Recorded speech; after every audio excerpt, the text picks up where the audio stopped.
Bem, rapaziada, é por isso que o futebol brasileiro, no modo geral, o futebol como esporte, promove um mix de emoções.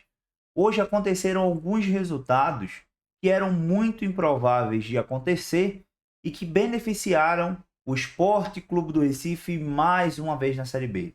É claro que para a rodada se tornar perfeita, o Sport precisa fazer a missão mais difícil, que é vencer a equipe do Botafogo de São Paulo em casa. Não porque o Botafogo de São Paulo é uma grande equipe, não porque o Botafogo de São Paulo tem a camisa mais pesada da Série B, mas é porque, na maioria das vezes, quando o esporte depende dele mesmo, ele tropeça nos próprios pés e acaba se complicando. Hoje a rodada mais uma vez provou que o esporte tem tudo para subir para a Série A, se caso assim desejar.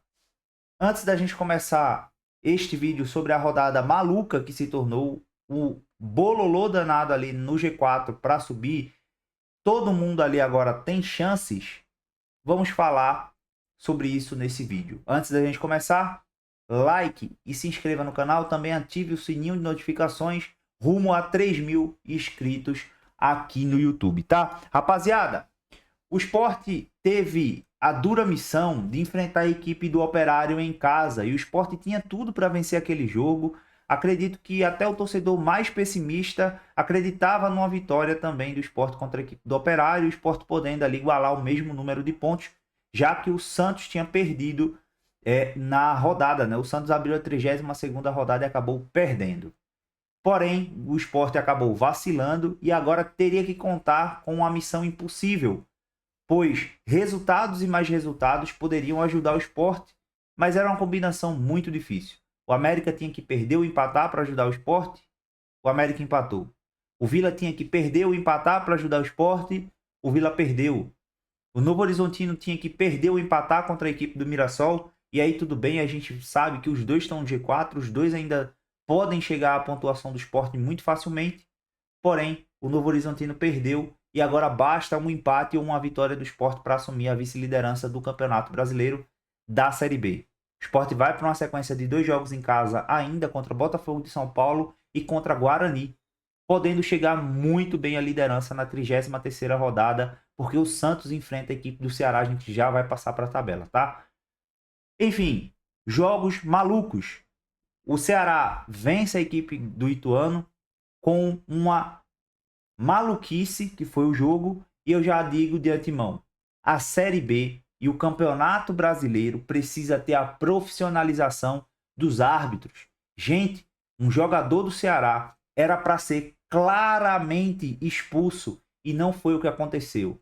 Entrada maldosa, entrada que poderia ter machucado severamente o seu adversário, mas o árbitro sequer foi para revisão de vídeo. Absurdo, tá? Bem, créditos ao Ceará aí por ter vencido. Parabéns ao Ceará, que fica mais vivo do que nunca na briga aí para subir para a Série A 2025, tá? Rapaziada, vamos lá. O que aconteceu hoje? O Vila tomou vareio de bola do Coritiba no Oba. O Vila ainda estava invicto dentro do Oba, né?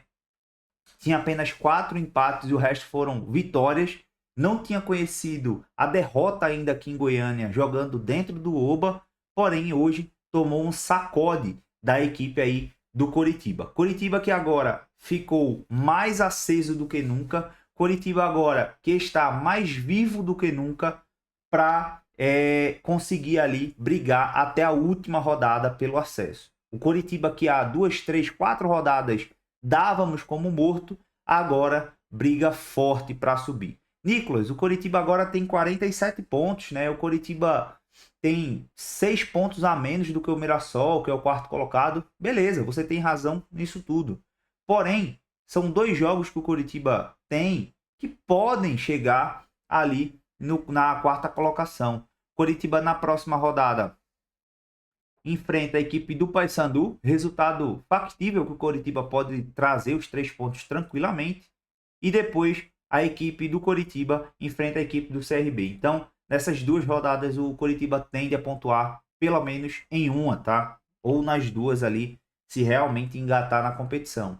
América Mineiro é que vem caindo de produção, né? O último jogo empatou em casa contra o Goiás e se torna cada vez mais difícil o acesso do América Mineiro, ou pelo menos brigar.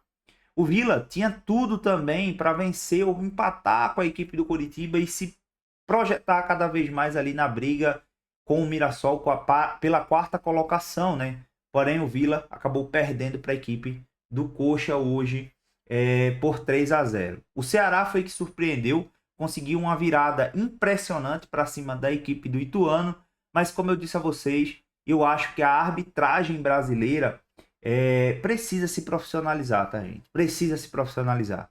Sabemos que o Ceará já foi prejudicado em outros momentos contra a equipe do Goiás mesmo, no qual marcaram 2 pênaltis inexistentes para a equipe do Goiás, mas dessa vez o Ceará foi muito beneficiado em não ter o jogador expulso. Neste lance aqui, eu vou até mostrar para vocês. Gente, isso aqui era para ser vermelho direto.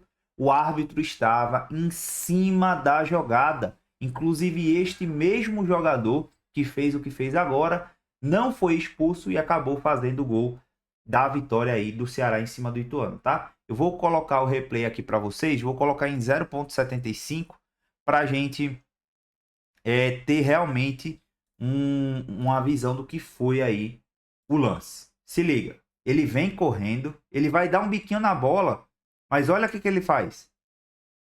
Gente, sendo bem sincero mesmo, isso aqui era para expulsão direta, tá? Não era nem para o árbitro ser chamado no VAR. Gente, isso aqui era para o árbitro já ter expulsado de cara. Ele estava em cima do lance. Se esse chute aqui pega um pouquinho mais com força em cheio na cabeça do jogador, a gente está falando de um traumatismo craniano muito severo, tá? Muito severo. Até tenho a impressão de que não foi na maldade, que ele realmente foi para chutar a bola, né? Dar aquele biquinho na bola. Mas ele em momento nenhum tenta abaixar o pé. Ele vai com os cravos da chuteira em direção ao rosto do adversário. Já vimos expulsões por muito menos do que isso. Então, na minha visão, o Ceará foi beneficiado aqui nesse lance, tá? Vamos passar aí para os gols. Coritiba 3, Vila Nova 0.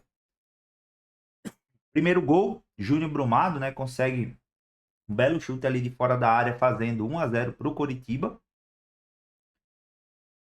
Depois, mais uma vez, o Coritiba entra com facilidade ali na zaga do Vila Nova. E para mim, falha do goleiro House aí do Vila Nova, tá? Falha crasso aí do goleiro. Depois, uma pataquada aí da defesa. 3-0, Lucas Ronier. Gente, uma pataquada da defesa aí do Vila Nova, que mais uma vez vai pipocando na luta aí pelo acesso à Série A. O Vila tinha tudo para subir ano passado, tinha tudo para subir esse ano, mas saiu do G4 aí mais uma vez, dificilmente volta a brigar, a gente já vai passar as projeções, tá? Ceará 2, Ituano 1. O primeiro gol foi marcado pelo Tony Anderson, né? Ele consegue ali um rebote e consegue fazer o primeiro gol do Ituano na Série B. Tony Anderson é um bom jogador para a Série B, inclusive. Ele está um pouquinho acima do peso, mas é um bom jogador, tá? Ceará consegue um empate com a falha crassa do goleiro aí do Ituano, tá? Para mim, não tem justificativa ele dar um rebote como esse. E o jogador aí, o Lucas, né? Consegue esse chutaço de fora da área aí, 2-1 Ceará. Tem seus méritos, mas para mim era para ter sido expulso naquele lance com o zagueiro do Ituano. Fechou? Beleza. Vamos lá. O que aconteceu, gente? Agora o Ceará chega na quinta colocação com 51 pontos. O Mirassol venceu a equipe do Novo Horizontino, que todos projetavam o Novo Horizontino com acesso antecipado à Série A. E agora o Novo Horizontino vive uma mini crise.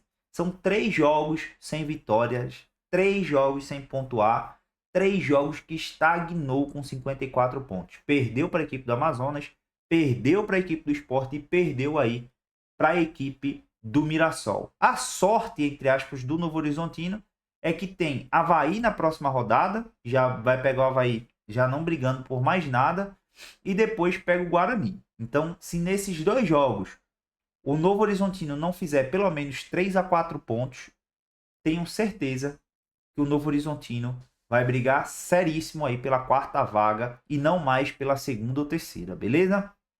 Bem, quais são as probabilidades de classificação para a primeira divisão? Hoje, o Santos ele ocupa a primeira posição, né, com 87,5% de chance de subir para a Série A. O Sport vem logo atrás com 83,1%. E depois o Novo Horizontino, que perdeu hoje, cai para 71,4%. O Mirassol aparece em quarto colocado com 66,5%, com uma boa diferença aí para o Ceará, que tem 41,8% de chance de subir para a Série A. O Vila, que aparecia na frente de muita gente aí depois da derrota de hoje, aparece apenas com 24,5% de chance de subir. Aí aparece América Mineiro com 7,9%, Operário com 7,4%, Coritiba com 6,1% e o Amazonas com 2,9%. Daqui para baixo, gente, já não tem mais chance, tá? Goiás e Avaí é menos de 1%, é muito baixa a probabilidade desses times ainda brigarem pelo acesso. Eu coloco ainda o Amazonas, tá? O Coritiba ainda vejo que pode brigar ali, pode tirar pontos, inclusive, de quem está brigando para subir. Já a probabilidade de ser campeão, o Santos ultrapassou o Sport, né? Por casas decimais ali. O Santos tem 32,4% de chance de ser campeão, o Sport tem 32,2% de chance de ser campeão. O Novo Horizontino, depois da derrota de hoje, caiu para 14,0%, ou seja, 14% de chance de ser campeão dessa Série B, coisa que eu discordo. Eu acredito que o Novo Horizontino não briga mais, vai ficar entre o Santos e o Sport, a depender do resultado de amanhã entre Sport e Botafogo, tá? De São Paulo. Se o Sport vence aí, sim, entra no páreo para a briga pelo título com a equipe do Santos. O Ceará aparece com 5% de chance, né, de ser campeão, e o Mirassol com 12,4% de chances de ser campeão. Gente, para classificar para a primeira divisão, a régua subiu, tá? A régua subiu. Antes a gente projetava em 60 a 61 pontos, mas agora, para você subir para a Série A, matematicamente, hoje está em aproximadamente 63 ou 64, tá? É muito acima dos 60 que a gente projetava há 2, 3 rodadas atrás. Então, tá aí. Se a gente for fazer depois uma live com projeção de time a time do que pode chegar a 64, aí a régua sobe muito. Eu acredito que só do Vila Nova para cima que conseguem, matematicamente o América e o Coritiba, junto com o Operário, ainda conseguem chegar a 62, 63 pontos, mas a gente está colocando um ponto de corte hoje de 63, aí beleza, só do América, o Ceará e o Mirassol que estão brigando ali pela quarta vaga neste momento, beleza? O Sport tem um jogo a menos do que basicamente do oitavo aí para cima. O Sport é o único que ainda não jogou na rodada. E aí, irmão, se o Sport vence esse jogo contra o Botafogo de São Paulo, joga o Novo Horizontino para a terceira colocação. Novo Horizontino que não chega na terceira colocação, né? Não cai da primeira e segunda há muito tempo. Joga uma pressão absurda para a equipe do Novo Horizontino. Vale ressaltar que o Santos, na próxima rodada, pega a equipe do Ceará. Jogo dificílimo. E o Sport pega o Guarani. Jogo para mais uma vez o Sport pontuar, beleza? Então é isso, rapaziada. A régua subiu. Inclusive, só um adendo, né? O Sport ano passado na Copa do Brasil perdeu para o São Paulo, né? No qual o Sport tinha várias condições de ganhar lá no Morumbi. No Morumbi, né? Fez 2-0 lá, conseguiu reverter o placar que tomou em Recife. O Sabino fez gol, o Alisson Cassiano fez gol. Na verdade, foi 3-1 lá no Morumbi, 2-0 na Ilha do Retiro. O Sport acabou perdendo nos pênaltis, Juba perdeu o pênalti, enfim, acabou sendo desclassificado para o São Paulo, que foi campeão da Copa do Brasil no ano passado, né? Este ano o Sport caiu para o Atlético Mineiro e o Atlético Mineiro passou do Vasco, tá na final. Será que o Atlético Mineiro será campeão da Copa do Brasil ou não? Deixem aí nos comentários. A régua da Série B subiu, irmão. Agora você precisa fazer 63 pontos, 64 para subir. E muitos desses times vão ficando aí pelo caminho. As chances do Vila Nova esvaíram bastante, é claro, mas ainda tem muito jogo, muita rodada pela frente e o Vila pode se recuperar. Para isso precisa vencer os seus jogos, tá? Não pode perder jogos cruciais como foi esse, tá? Tamo junto, abraço e até mais. Fui!